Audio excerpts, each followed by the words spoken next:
the rhetorics. Yeah. Today we're diving into a topic that's been causing quite a stir. Yeah. The question of an independent southeast Igbo-Biafra region in Nigeria. Okay. We're going to be looking Okay. at the arguments laid out by Uche Mefor, the convener of the Igbo-Biafra nationalists Yeah. and the indigenous people of Igbo Nation for self-determination. It's a complex issue. Yeah, a lot to unpack, for sure. So one of the things that really struck me is that this isn't just some abstract political debate. Right. This push for an independent Southeast Igbo-Biafra, it comes from a very real sense of injustice. Okay. Mefor argues that Nigeria's insistence on territorial integrity is basically a shield to cover up ongoing human rights violations and the marginalization of the Igbo-Biafra people. Whoa. Yeah. Hold on a sec. That's a pretty heavy accusation to throw around. It is. What kind of evidence are we talking about here to back that up? The historical record is pretty damning. Okay. We're talking about decades of documented violence and discrimination against the Igbo population. Yeah. Starting with the pogroms back in the 1960s. Okay. Then the brutal Biafran War. Right. With its deliberate starvation tactics. Yeah. And even today, you have reports of military crackdowns on peaceful protests in the southeast Igbo-Biafra region. Yeah. Yeah, We're talking about a long history of violence. A long and troubling history. Yeah. Absolutely. Can you give me some specific examples to illustrate the gravity of what happened? One incredibly stark example is the Asaba massacre back in 1967. Nigerian troops systematically executed hundreds, possibly even thousands of Igbo men and boys. It's considered one of the most horrific events of the Biafran War. Right. And even now, you have groups like Amnesty International reporting on extrajudicial killings and arbitrary detentions of pro-Biafra activists. Okay. So it's a pattern. It's a pattern of behavior that's really hard to ignore. Okay. Yeah. So essentially what Mefor is saying is that all of these actions, both past and present, could potentially crimes against humanity under international law. Exactly. Yeah. That's the argument. And it begs the question, why hasn't Nigeria stepped in to protect the Southeast Igbo-Biafra population and address these grievances? Yeah. I mean, it seems like a pretty basic thing. Mefor's argument is that they haven't just failed to protect them. Right. They've actively blocked any attempts at dialogue. Or finding a real solution. Okay, so we've got this history of violence, this sense of being ignored and silenced by those in power. Yeah. Where does the idea of remedial secession come into play? That's where it gets really interesting. Okay. Mefor's argument is that because there's been no real attempt at internal resolution, and because things are so dire for the Igbo-Biafra people, the idea of remedial secession becomes not just a desire, but a necessity. Okay. Yeah. I'll admit I'm not entirely sure what that means. Okay. Break it down for us. So think of it like this. Imagine a relationship that's just become toxic. Okay. No matter how much you try to fix things. Right. Sometimes the only healthy option is to separate. That's essentially what remedial secession is. Okay. It's the right of a group to break away from a state that's either unable or unwilling to protect its people's basic rights. Okay. It's a last resort when all else has failed. So in essence, what Mefor is arguing is that the Southeast Igbo-Biafra people have reached that point, that last resort option. That's the core argument. Okay. And to back this up, they draw comparisons to other cases where remedial secession has been recognized, places like Kosovo and South Sudan. Oh, yeah. They're saying, like, this isn't some crazy new idea. There's precedent for this. That's a pretty powerful point. It is. But I imagine there's got to be another side to this story, too. What are some concerns people have raised? Yeah, one major concern is whether the southeast Igbo-Biafra region can actually survive on its own, economically. Right. Opponents point out They have less oil revenue compared to other parts of Nigeria, and they worry about the challenges of being landlocked, potentially being cut off from easy trade routes. Yeah, those are pretty big hurdles They are. to overcome. For sure. What do proponents of independence say to that? They argue that the Southeast Igbo-Biafra is more than just oil. They highlight the incredibly diverse economy they already have with things like the manufacturing powerhouse in Nui, which is known for vehicle parts, and the massive commercial hub in Aba. They say, we're not starting from scratch. We have strengths to build on. So they're pushing back on this idea of economic vulnerability, saying they're more self-reliant than people think.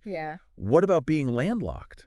How do they... To address that, they propose developing ports in Abia and Imo states, which have coastlines. This wouldn't just open them up to international trade. It could potentially turn those areas into booming economic centers, attracting investment, creating jobs. It's a bold vision. It is. But I can see how it would address a major concern. What about the role of the Igbo diaspora in all of this? That's another key part of their argument.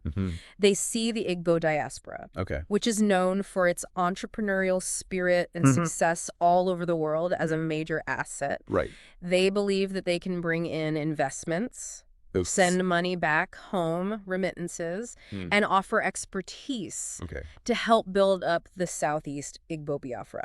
So it's a collective effort. Exactly. It's not just about... It's a partnership. It's in region itself. A shared responsibility to create a prosperous future for the Southeast Igbo-Biafra. But let's face it. Economics is only one piece of the puzzle here. What about the potential for conflict? I mean, wouldn't a move towards independence risk igniting ethnic tensions? It's a fear a lot of people have. Opponents worry about tensions flaring up, not just within the Southeast Igbo-Biafra region itself, where you have different ethnic groups, but also in Nigeria as a whole. They worry that if the Southeast Igbo-Biafra breaks away, it could set off a chain reaction with other groups demanding independence and potentially leading to chaos. So that's a major concern. It's a valid concern. How do those groups pushing for an independent Southeast Igbo-Biafra their argument is respond to that fear? That an independent Southeast Igbo-Biafra wouldn't just be for the Igbo people. It would be a place that embraces everyone. They envision a constitution that protects minority rights, that guarantees representation for all groups, and builds on the Igbo tradition of consensus building and communal harmony. So they're trying to reassure people. That's the message they're sending. That this wouldn't just be an exclusionary state. But it's not just words. They point to Igbo cultural values of community and cooperation, arguing that these values would be at the heart of their new nation. But even if people buy into this vision of inclusivity, wouldn't opponents still question their ability? You hit the nail on the head. To actually govern effectively. That's a big challenge they have to address head on. What's the game plan for building a government that actually works? They make a couple of interesting points. First, they emphasize the historical tradition of decentralized governance in Igbo culture. It's a system where decisions are made at the local level with a strong emphasis on accountability to the community. So they're drawing on their cultural foundation. That's the idea. So they believe that that could be modernized.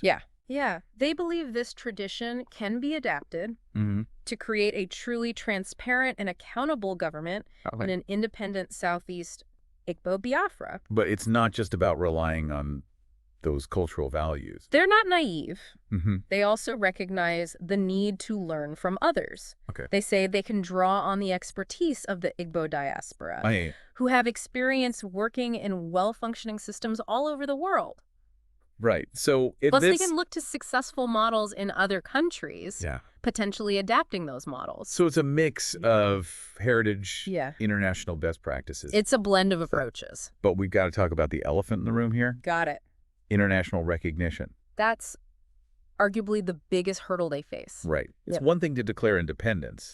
But it's a whole other thing to get other countries to recognize you as a legitimate state. And Monfort acknowledges this. They know they're likely to encounter resistance from Nigeria, which would see this as a threat to its power and territorial integrity. Okay. And internationally, there's always a concern about setting a precedent for other secessionist movements. Right. So it's an uphill battle. It's a tough road ahead. Yeah. Yeah. How do they plan on overcoming that? Their approach centers on two key things. Okay. Diplomacy and economic incentives. Okay. They believe in engaging directly with both Nigeria and other key players on the world stage. Okay. So let's unpack that a bit. Okay. What would that diplomacy? It would mean going on a diplomatic offensive, Okay. addressing those fears head on, reassuring everyone that an independent Southeast Igbo-Biafra would be committed to peace and stability in the region, guaranteeing the rights of all its citizens and becoming a reliable partner on the world stage. Okay. Basically saying... So they're trying to sell themselves as a responsible member. We're not here to cause trouble. We want to be a force for good. Of the global community. Exactly. Yeah. And along with that diplomacy, they emphasize the economic benefits of recognizing an independent Southeast Igbo-Biafra. Right.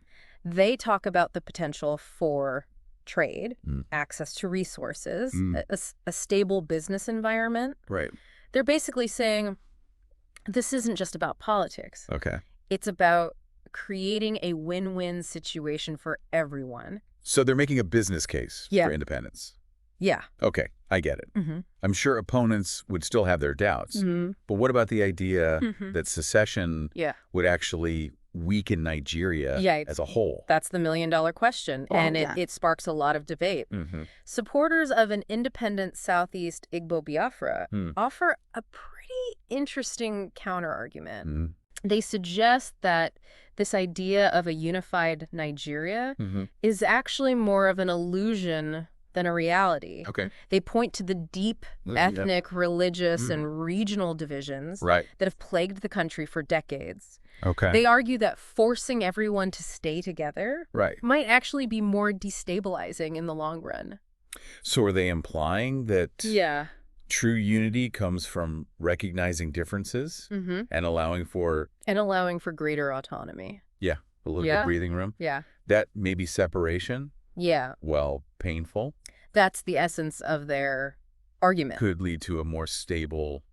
They believe that a peaceful and negotiated separation could be the best path forward. Okay. Both for the Southeast Igbo-Biafra and for the remaining regions of Nigeria. It's definitely a thought-provoking perspective. It is. It challenges conventional wisdom. It certainly does. About national unity at all costs. And it raises a whole bunch of questions about the future of Nigeria. We've only just scratched the surface here. Right. There's so much more to unpack. Absolutely. We're going to continue this discussion in part 2 of our exploration. Sounds good. Of the viability of an independent Southeast Igbo-Biafra. Okay. I'm looking forward to it. All right. Yeah. All right. So picking up where we left off. Okay. Let's dig a bit deeper into the economic arguments around an independent Southeast Igbo-Biafra region. Yep. We touched on their counterpoints to the oil revenue and landlocked geography concerns. Yeah. But let's really unpack those. Yeah, it seemed like they were really banking on diversifying their economy beyond oil, making the most of that coastal access and tapping into the power of the Igbo diaspora. Exactly. Mipar Haifor highlights existing industries as proof of a diverse economy, especially the manufacturing hub in Nui and the commercial center in Aban. They're already major players and could potentially explode with the right policies and investment.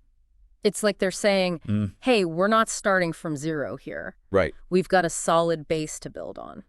And about being landlocked. Right. Their vision is to develop ports in Abia and Emo, the states, with coastlines. Right. This wouldn't just open up trade routes. Right. It could transform those areas into economic powerhouses, drawing in foreign investment, creating tons of jobs. Ambitious, for sure. It is. But I get the logic, turning a perceived weakness into a strength. Classic move. Yeah. And then there's the potential impact of the Igbo diaspora. Yeah.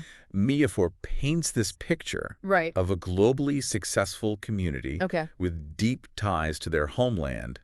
The idea is to leverage their financial resources, business savvy, and international networks, to drive development in an independent Southeast Igbo-Biafra. So it's a collective effort, the diaspora playing a key role in building a new nation. Exactly. That's a powerful idea. They see it as a partnership. Okay. A shared responsibility to create a prosperous future for the Southeast Igbo-Biafra. Okay, economics aside. Sure. Let's talk about the challenges of actually governing an independent Southeast Igbo-Biafra. Okay. Critics bring up concerns about replicating Nigeria's corruption and weak institutions. Right. What's the counter-argument to that? Here's where the argument gets into culture and history. Okay. Miafor emphasizes the tradition of decentralized, community-based governance in Igbo culture. Right. It's a system where decisions are made at the grassroots level, with a focus on consensus and accountability to the people. So they're saying this cultural foundation could prevent the pitfalls That's the idea. of centralized power. They believe this tradition can be modernized to create a truly transparent and accountable government in an independent Southeast Igbo-Biafra. Okay. But they're not relying solely on cultural values. They're looking outward for inspiration and support, too. Okay. They say they can learn from successful governance models in other countries, adapting them to their own context. So it's a mix of heritage, international best practices. It's a blend of approaches. And let's not forget about the existing structures within the Southeast Igbo-Biafra region. They already have state governments, local councils, and traditional institutions. Miafor's argument is that these can be reformed and strengthened, paving the way for a smoother transition. So it's not a blank slate. Exactly. They have a foundation. They have a foundation to work with. To work with. With careful planning, strategic reforms, and a commitment to transparency. They believe they can create a system that truly serves the people and avoids the mistakes of the past. Okay, time to address the elephant in the room. You're right. International recognition. It's a massive hurdle. Yeah. And Miafor acknowledges that. They know they're likely to encounter pushback from Nigeria and other countries. Secessionist movements are often met with resistance. And there are always concerns about setting precedents and destabilizing regions. So it's an uphill battle. Yeah. How do they propose to overcome this? The approach outlined in his writings focuses on two main strategies, diplomacy and economic incentives. Proactive engagement with Nigeria and other major international players is key. Okay. Break that down for me. What would that diplomacy look like? It involves directly addressing concerns about peace, stability, and cooperation.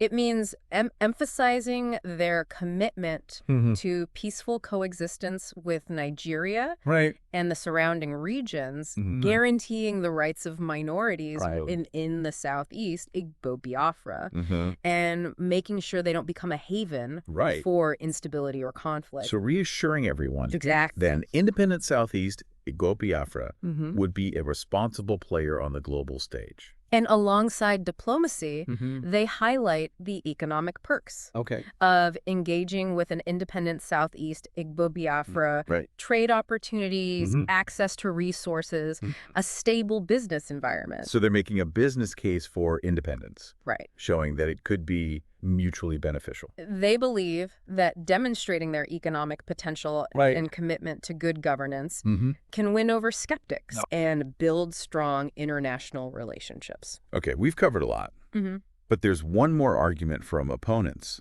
that we need to tackle. This idea that an independent Southeast Igbo-Biafra would actually weaken Nigeria overall.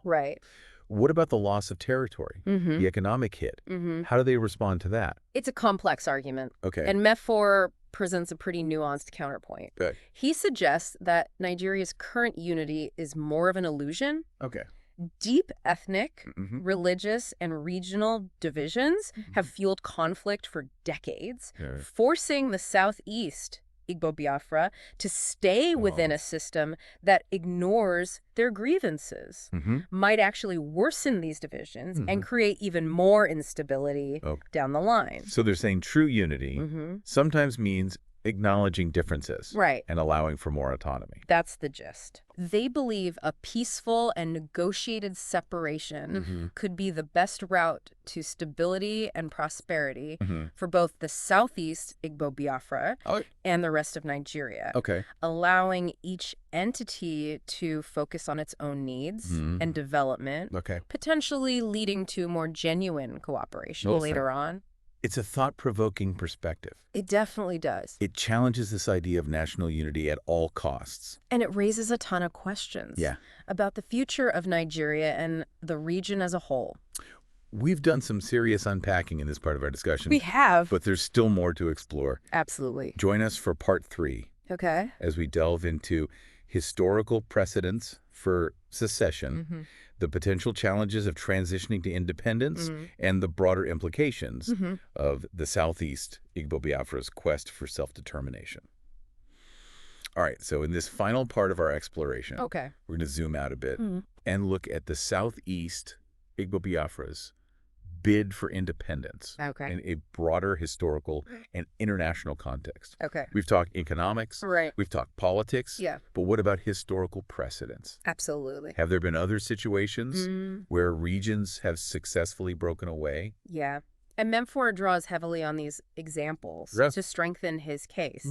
He points specifically to cases like Kosovo and South Sudan, where this idea of remedial secession driven by claims of oppression and the failure of the existing state to protect its people was ultimately recognized by the international community. So these aren't just random examples plucked out of thin air. They're carefully chosen. They are. To show that. Yeah, he highlights specific aspects of those cases that he believes are directly relevant to the Southeast Igbo-Biafra's situation. Things like the scale of human rights abuses, the complete lack of internal solutions, and this desperate need for self-preservation. He's making a case that their situation isn't unique, that there's a clear pattern here. It's like he's building this legal and moral argument, showing that this quest for independence isn't something outlandish or unprecedented. It fits within an existing framework. It fits within an existing framework. Yeah, exactly. But even with these precedents in place, I imagine actually transitioning to independence is a massive undertaking. Oh, absolutely. What are some of the potential challenges? It's not just about declaring independence and calling it a day.